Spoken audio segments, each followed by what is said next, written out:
Episode 182. Inside AI Playbook. Sally Murphy interviews me, Joanne Sweeney. The primitive forms of artificial intelligence we already have proved very useful.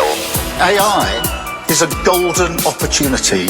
How do we ensure that this technology is regulated? The long arc of technological history is now in an extraordinary new phase. The AI 6 podcast with Joanne Sweeney. So here is the final installment of Sally Murphy interviewing me about AI Playbook. I really hope that you've enjoyed this 3-part series interview.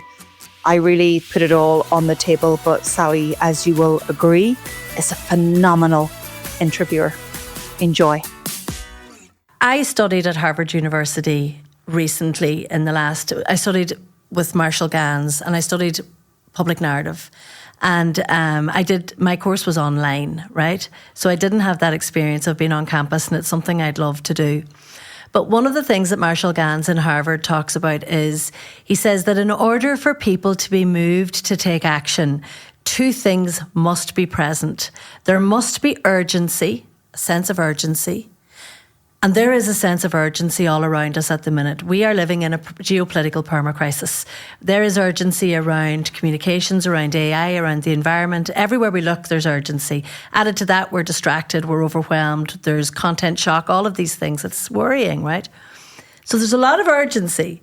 But he says the second thing that has to be present if we want to compel people to take action is hope. Now, in the book, I feel hope and urgency in your communications, in your writing throughout the chapters.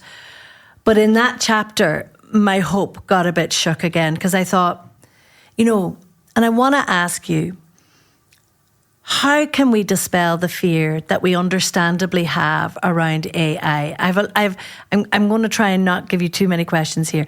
Are you afraid? I know you're positive, but what are you afraid of? How can we dispel the fear?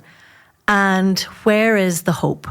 What did you leave Harvard with when you think about those 2 ideas around fear and hope? Can you speak to that? I am afraid because I know the potential of AI. I know exactly how it can be used as a weapon in all aspects of society.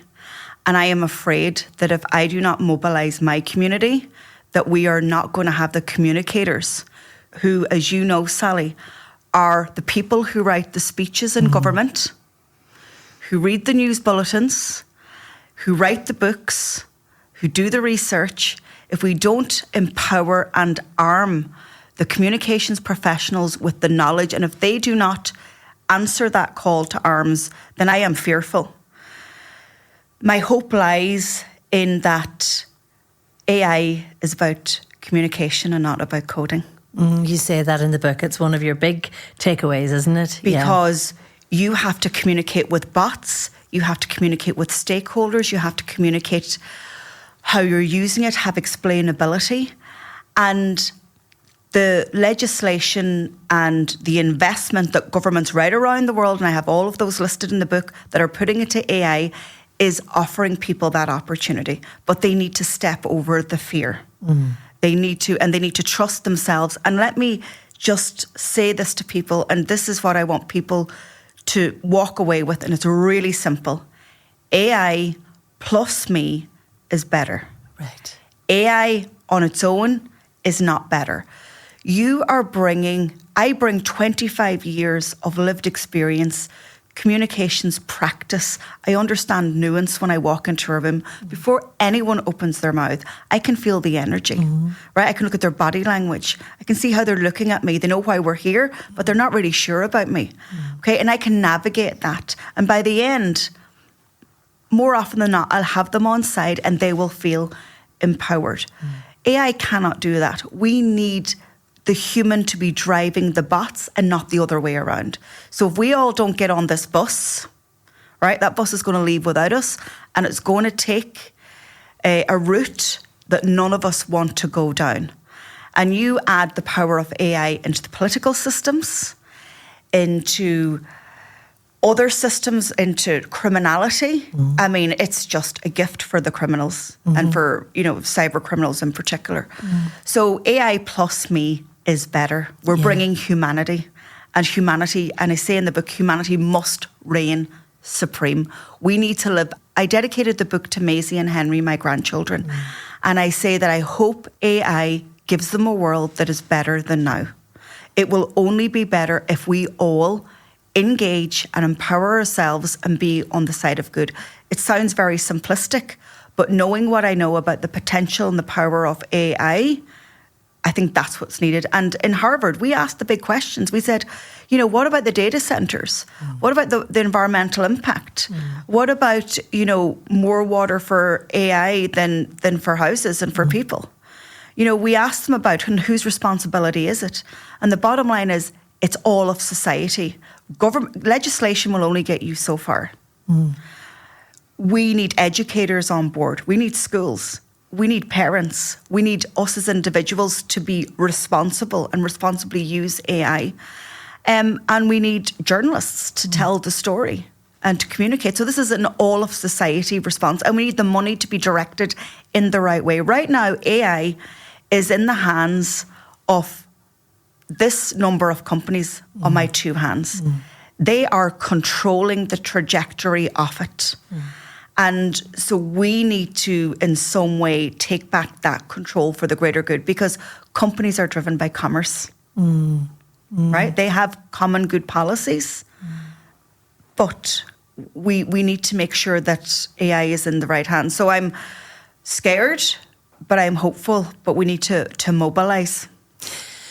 And that is, like we've said, why the book is a call to arms, and it is why your voice in this space is so important. Because when I hear you talk about what we need to do now, I hear that you're talking not just to government leaders and not just to the CEOs of corporations. You're talking to me. You're talking to everybody who's listening to this podcast. This is a collective effort. One of the people that I studied with in Harvard, because you make great friends on that course, Friends for Life, we talked about the work that she's doing in Jordan, and she said to me, I said to her, I was asking her how she kind of continued to have the energy to do the activist work that she's doing. And she said to me, Sally, because every day I see that good community is dangerous. And she talked about the power of communities coming together to make a shift, to make a change. And I think that what we're seeing more and more in our society is that understanding that we need to come together in communities of 2s, of 3s, of 20s, in schools, in community groups, as well as in businesses and in corporates, to build the world that we want to be living in and that we want our grandchildren to be living in. And I suppose when I hear you talk about that, I see the red thread, Joanne, from living beside the ocean and looking at the mountains in Donegal. I see the red thread of the girl who refused to not do her homework to the standard that she wanted to do it to the girl who wanted to beat her brother at the newscasting, to the girl who suffered devastation and loss and decided, no, I'm going to carve this new life for myself and for my daughter, this better way of being. I'm going to read Yeats. I'm going to go to university in Galway. I'm going to work on the Students' Union newspaper. I'm going to do a master's. I'm going to create my business and become an expert in public sector marketing. And now I'm going to lead the rally for how to work with and utilise and stay in front of and alongside AI. So I see the girl that you were, the woman that you were, and I can see how that has all come together to shape this book that we have, that you've created today.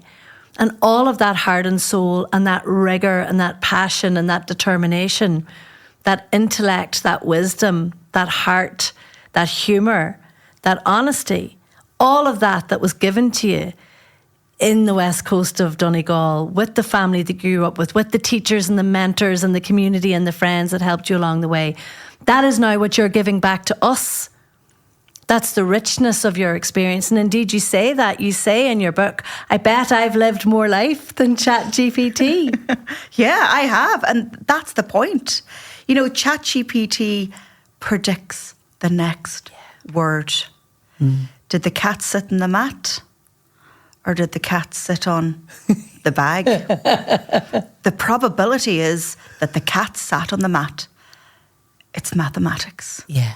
Where's the humanity in that? Yeah. Where's the lived experience? Yeah. Yes, it's collecting all of our lived experience that we're inputting because it's trained on content from the internet and now our use of it. But where's the humanity? We cannot lose humanity, community, heart, empathy. Where will our world be?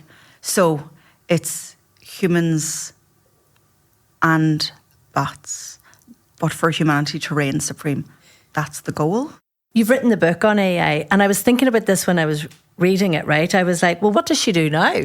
Because, like, if AI is going so fast, right, and it is, I mean, are you going to write another book in a year? Or tell me what's next. Where do you go from here? Because if I know you, and if we listen to the journey that you've taken so far from childhood to teens, 20s, you know, to the work that you've done, to the successes that you've had, what's next for you in your world of work? What do you want to savor next? I really want to be in those boardrooms and in those Zoom rooms having the conversations about how AI is shaping public policy, how it's impacting citizens and how we're using it for good. And in order to, you know, be a policymaker or a legislator, then you need to have the literacy. And I'm not sure that those decision makers have the literacy. And that makes me nervous because this only came to be mainstream in November 2022 with the release of ChatGPT. Yeah. And we've been talking about it and now we're playing with it. And so the urgency is mixed with a sense of, but who are the people that are making the decisions and where is their motivation coming from? What is motivating them?